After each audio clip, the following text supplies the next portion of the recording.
Hello, I'm Juliet Mann. Welcome to Global Business Europe. Our top stories. Blacklist battle. Beijing responds to Washington's restrictions with its own list of US companies. Growth versus gravity. SpaceX's first earnings revealed the scale of Musk's ambitions and the cost of getting there. Keeping AI in check. China warns of security risks as artificial intelligence advances.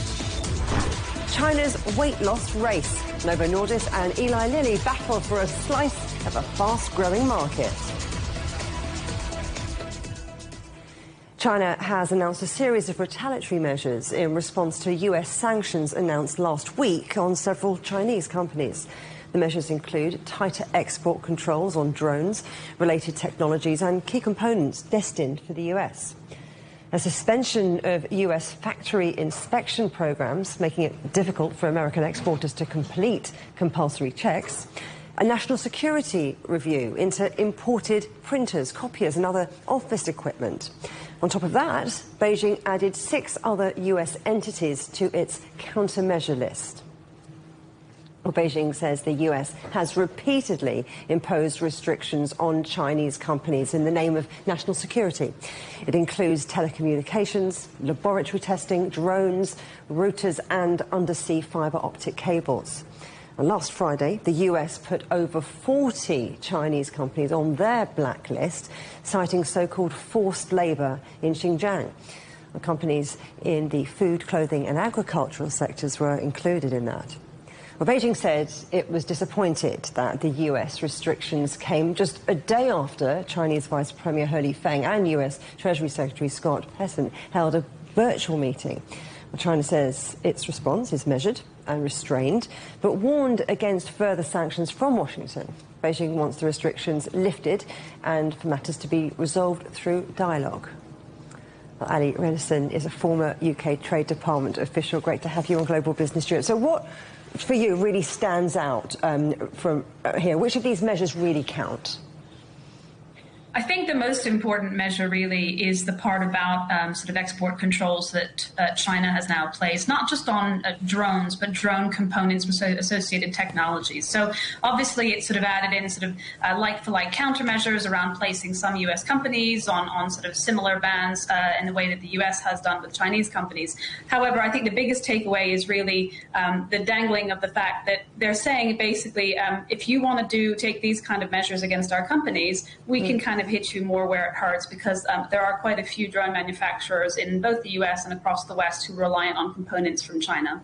Now, this came just days after what both sides had called a constructive call. Is the real story here that the timing as much as the measures themselves? I think they're both fairly important. We've seen this pattern of escalation sometimes on either end, of not only a sort of a meeting between the two leaders of both countries, but also around sort of big calls. And I think that there is some testing of the waters, escalation in terms of creating leverage, because we may see some meeting between the heads of state in the future, and that provides a pretext for, I think, potential de-escalation. You talked about we might see the two leaders meeting, and that there has been talk of Xi and Trump meeting in person soon. Do you think this kind of exchange actually threatens it, or is it just the two sides sort of jockeying for position before they sit down? I think there's some substantive concerns, particularly from China's end, that they want addressed in terms of they don't like this sort of up and down bumpy ride that they see. They want some consistency. However, we've also seen this happen before, where measures are escalated and then through a summit between President Xi and President Trump, they're effectively de-escalated. So jockeying for position is certainly part of it. There's this one phrase that both sides keep using, strategic stability, even while they're trading sanctions. What would it actually take to make that kind of language meaningful? I think that if you had, certainly we've seen the relations between Scott Bessent, the sort of Treasury Secretary, and his sort of counterpart in the Chinese government meeting to try and resolve some of these sensitive issues through dialogue. I think what China is perhaps looking more from is to have a sense of an overarching approach to relations with China on trade that don't mean that even when you have a summit that de-escalates, you then get different parts of the United States government and regulators coming in and sort of whacking bans on sort of Chinese companies, here, there, and everywhere. I think they want to see. We do know that the U.S.-China Board of Trade idea that was proposed at the last summit between the leaders, that is meant to try and deal with some of these issues, but it's not going to tackle the really sensitive issues. So I think they want some stability in how both President Trump approaches China and the rest of the U.S. government does as well. Ali Renison, thank you very much indeed. A couple of big stories on the New York Stock Exchange. SpaceX released their first earnings report on the day they're attempting to crash a rocket into the moon.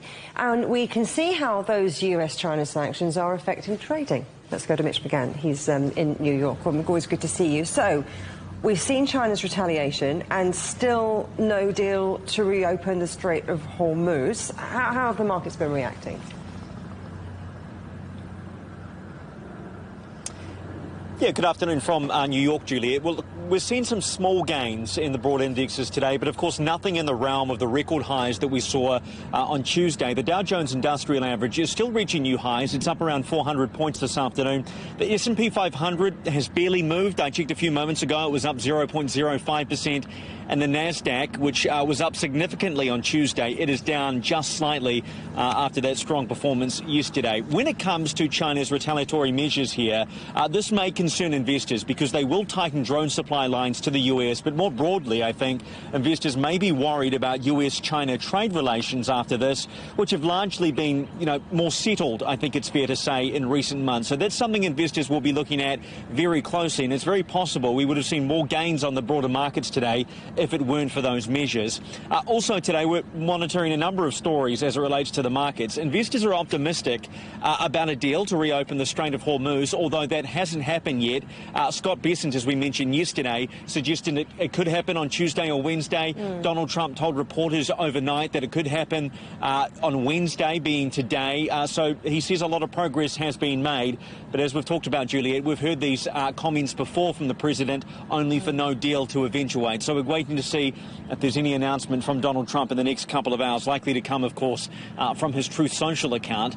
We're also seeing quarterly earnings still roll in. Now, so far, 84% of S&P 500 companies that have been reporting in the last couple of weeks have beaten expectations. Disney overnight beat earnings expectations while slightly missing revenue estimates. Now, I recall this from the last earnings report from Disney. The company's strong results, again, are in part due to the performance of its parks and cruise business. Disney is up about 1.95% this afternoon.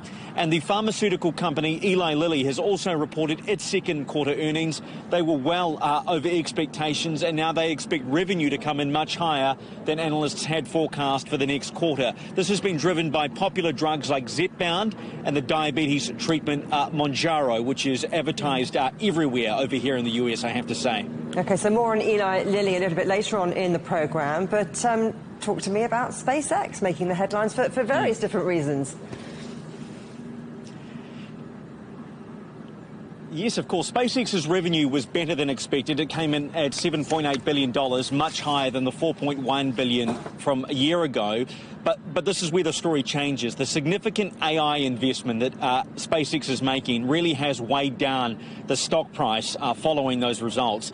Capital expenditure was up to $18 billion US dollars, up from $2.83 billion a year earlier, so $16 billion or $15 billion more in a year. And SpaceX says they expect that to continue for the next couple of quarters. But the reason being, according to Elon Musk, he says that they're building AI compute capacity at a scale faster than anyone else. He said, we believe, and we're significantly improving our AI models. And I think this underscores the fact that many investors see SpaceX as a long-term stock, not a short-term one. SpaceX is down this afternoon 8.3%, and this is interesting. It's down to $114.80 per share. That is much lower than the $150 it opened at on the 12th of June when it first went public.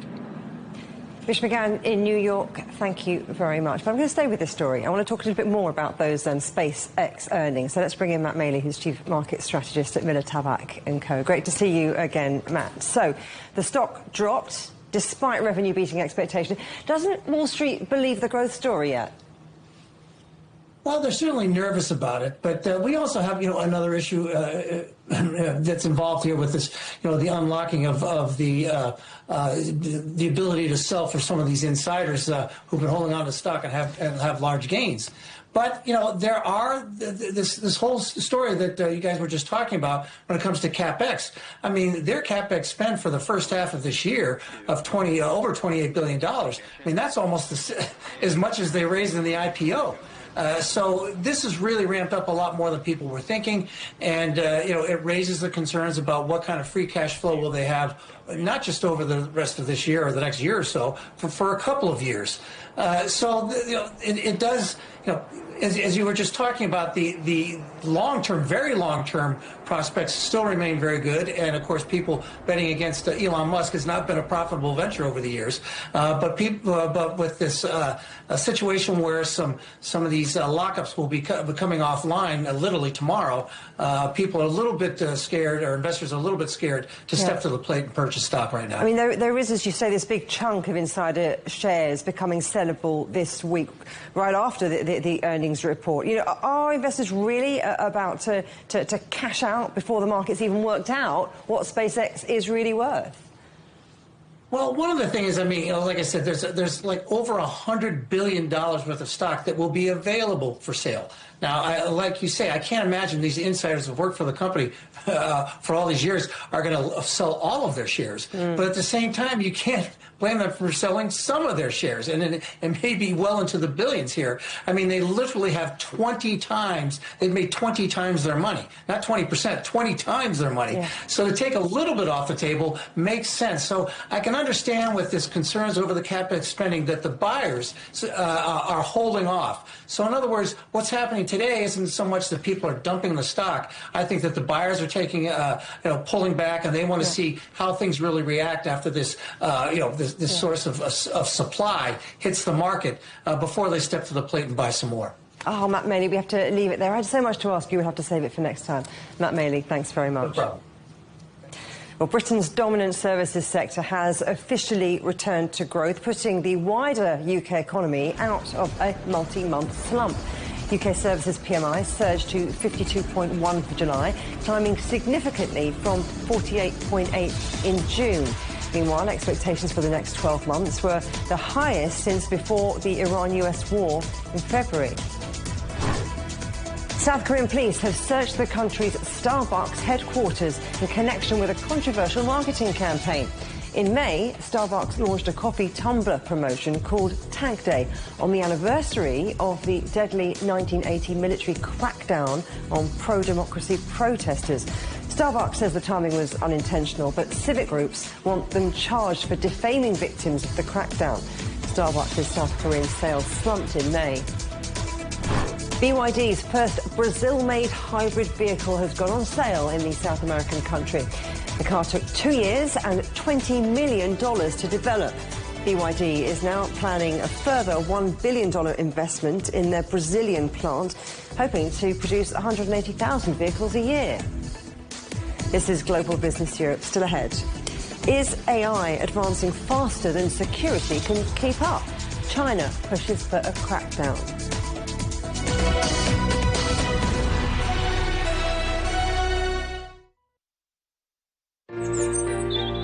Ever wondered what's the difference between a bear and a bull market? Where are the cash cows? And who are the lame ducks? And what exactly are black swans? Grey rhinos?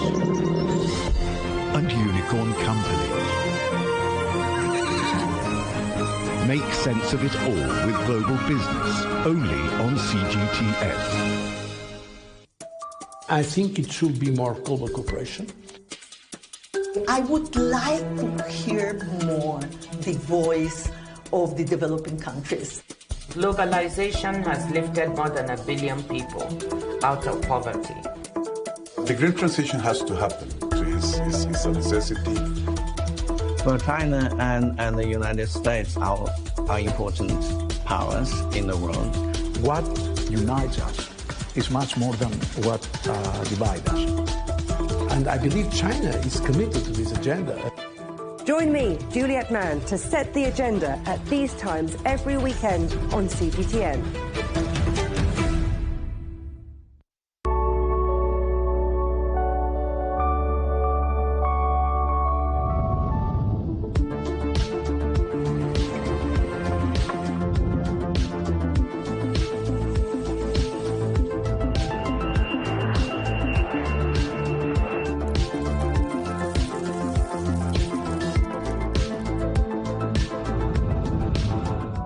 everything is a business story.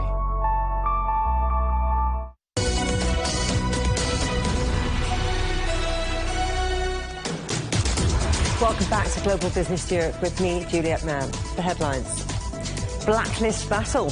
Beijing responds to Washington's restrictions with its own list of US companies. And growth versus gravity. SpaceX's first earnings reveal the scale of Musk's ambitions and the cost of getting there. The UK's AI Security Institute has uncovered attempts by both Anthropic and OpenAI agents to trick people into downloading malicious code. Anthropic's Mythos even set up fake human profiles and sent private messages to people online. The attempts were blocked by a human developer. In recent weeks, models from both US tech companies have gone rogue, hacking into real-world computer systems during testing. There are growing safety concerns to American models from China. China's National Security Ministry says these incidents highlight the dangers of closed-source AI. It also warns the security risks of the rapidly evolving technology need to be addressed. The Chinese government has released an AI safety guide to help reduce risks in the sector. On Tuesday, US President Donald Trump met with major AI firms, including Meta, Anthropic and OpenAI, to finalise security review processes for models before they're released. In a win for the tech companies, it was agreed to make safety tests on closed models voluntary. Dr. Conor McEwen is a lecturer in digital media at the University of Stirling, and it's great to have you on the programme again. So the UK's AI Security Institute found some of these latest AI models trying to deceive people during safety tests. Is this a watershed moment for AI safety? It could be, but not for the reasons I think people are focusing on right now. I think, first of all, it's worth saying beyond a shadow of any doubt, there's no existential threat happening here. And the researchers were very clear that the AI did not escape any sandbox during the test on the 28th of July. Yes, they did some very novel things, as you've said. They created these email addresses. They tried to inject malicious code onto GitHub. That's pretty scary sounding stuff. But it was all pretty much predictable within the confines of the capture the flag test that the AI models had been told to pretend they were doing. So it could represent a watershed moment, but not because this represents AI starting to become cogent or cognizant in some way. What's really more interesting is that the researchers have acknowledged that they didn't put enough safeguards in place before conducting this test. So I think this will be a really important mark before people engage on similar tests, letting AI agents loose on the internet, where they really think through the kind of prompts and tasks that the agents are actually being set in the first place, so that things like this might not happen to quite the same degree. So China's calling for stronger safeguards, while the US is leaning towards this voluntary testing. What do you think that tells us about the global race to regulate AI? It's really not that surprising. If you look at the US economy right now, it's pretty much imperative for Trump's America that investors think of AI as these new, scary, game-changing technologies to keep people investing and to keep these valuations rolling over and inflating in the way that they are. China does not have the same problems. China is able to take a much more sober approach to this, including what they did in July of having the recall imperative placed on AI, where AI agents like this need to have a kill switch installed. They need to have a much more detailed breadcrumb approach to what they do when they're online. There are some limitations to how much that can actually be enforced. But yeah, we are seeing an absolute bifurcation of approaches to AI across the globe now. And very, very quickly, will trust in AI increasingly depend on who regulates it rather than who builds it?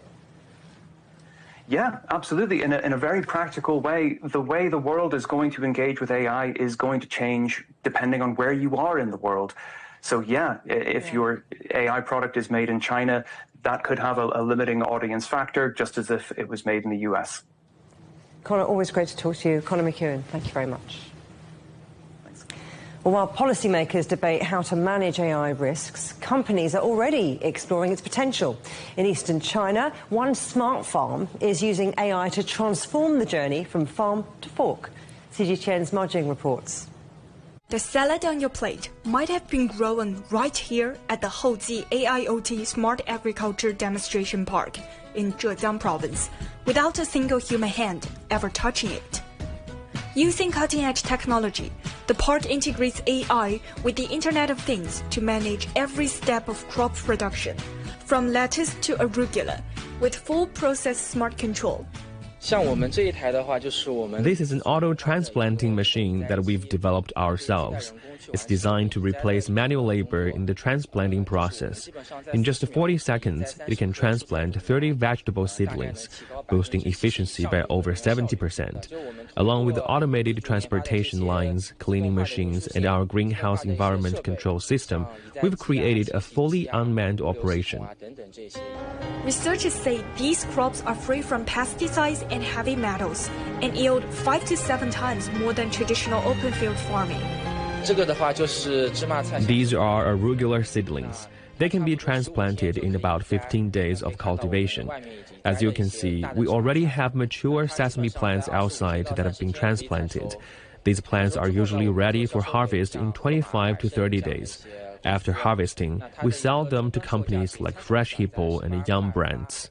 From farm to shelf in record time, this high-tech harvest is supplying some of China's biggest retailers and showcasing the future of agriculture. It's the latest innovation in how China's technology is driving agricultural modernization. And the goal is to deliver safer, healthier food directly to your table. Ma Jing, CGTN. Well, Mitch teased this a little earlier. Eli Lilly has raised its full-year revenue forecast to $85 to $87 billion, up around $3 billion from its previous guidance after reporting stronger-than-expected second-quarter results. And all this comes as demand for weight loss drugs remains strong. Our correspondent Siobhan McCall has the details. Siobhan. Thanks, Juliet. Yes, the American company reported second-quarter revenue of $23 billion. That was up 48% year-on-year. Its results were driven by demand for weight loss and diabetes drugs, with Mounjaro revenue jumping 91% in the quarter to just under $10 billion. The other heavyweight in the weight loss market is Danish company Novo Nordisk, which makes Wegovy. It has also raised its full-year outlook after Q2 sales grew 3%, reaching over $12 billion and beating estimates. But Novo's share price actually fell, with analysts linking this to slightly lower than expected sales of its Wegovy weight loss pill. As well as lower Wegovy pill sales, there was also a setback in testing for its next-generation weight loss drug, CagriSema. While Novo Nordisk was the first to enter this market, Eli Lilly has become the leader. And as Novo looks to regain its market standing, one possibility it is reportedly exploring is a partnership in China as it looks to expand its manufacturing capacity there. Now, the patent for semaglutide, the medicine in the weight loss drugs, expired in China in March, allowing local producers to make their own versions once data protections are fully lifted. China's booming market is projected to reach $14 billion by 2030. And innovative medicines are one of China's so-called new three, alongside robots and AI. It's aiming for these to follow in the footsteps of the original new three, EVs, batteries and solar panels, to become the backbone of its export growth.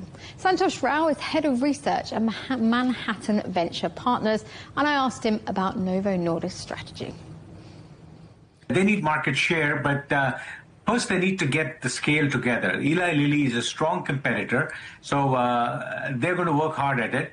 They have a lead on them, so then it's playing catch up and grow. And there's a huge market. There's enough room for a duopoly. So I think that's what's happening. They will get there ultimately. Wegovy has its issues, but it'll ultimately, with a contract manufacturer, it'll speed up the production.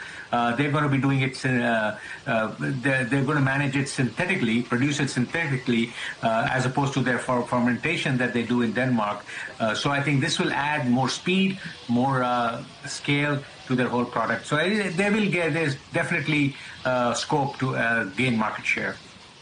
Semaglutide's patent is expiring in several countries, including China. What will this do in terms of weight loss drug prices?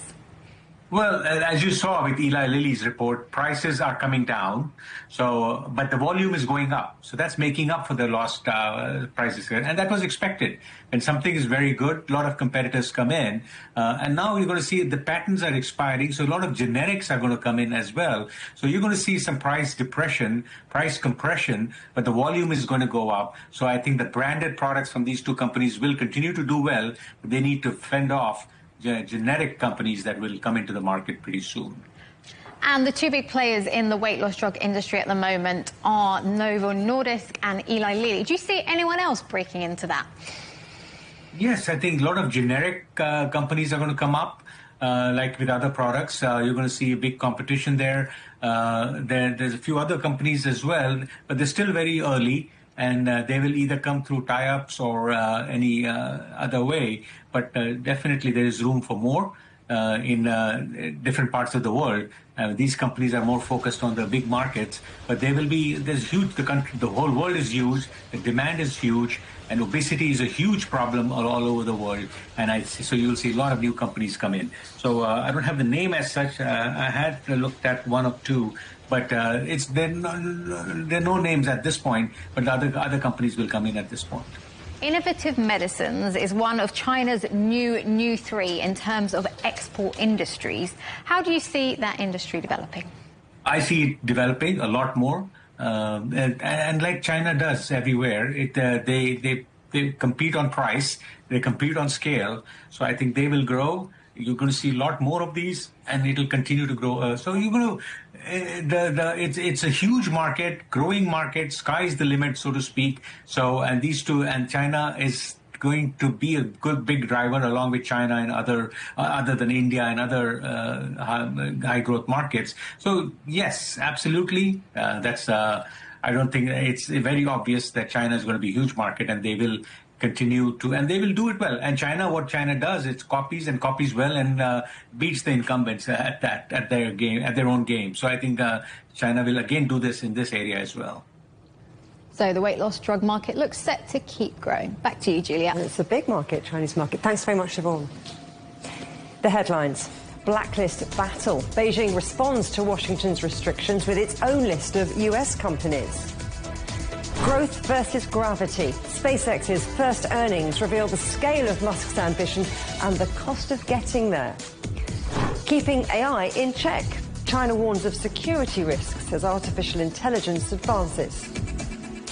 And that is it for Global Business Europe. Thanks for watching.